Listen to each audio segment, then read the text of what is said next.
it is hard to make money from activism unless you have your papers right, you have your organization, and then now you can attract donor funding. Should you make money from activism? Should you be profitable from doing activism for the Republic of Kenya, as an example? I think you should be able to make a living if you should be able to make a living or a decent living in whatever sphere of work you choose. Okay. If it is the pursuit of reforms, so be it, but then let it not be taking advantage of the working poor, because the model that I disagree with, because is where we want to, like what I saw, part of what I saw last year is there was photo ops where now we go and posture in front of the crowd, and then when it's time for the tear gas, people retreat and they go into the Javas and whatever's. Then when it's time for 4 o'clock news, then we come back.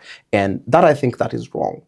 But if you're in research, for example, if you're doing papers and you're organizing within communities and you've managed to write proposals and attract funding, I don't see a problem with that. The problem I have is when now we turn that, we become the very thing that we want to destroy, which is empire or unfairness.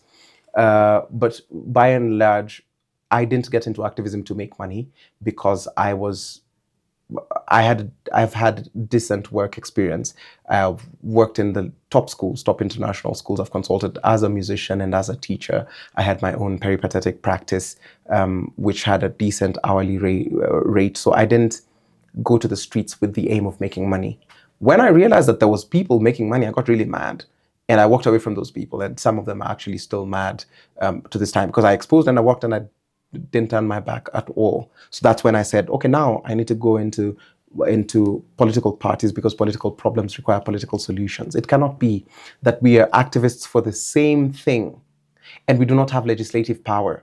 We are not organizing to take political power to become either members of county assemblies or members of the bicameral house, which is both the lower house and the upper house. If we are not showing meaningful steps towards occupying these positions where we can directly influence legislation by participating in the process, I don't think there's much that we will achieve.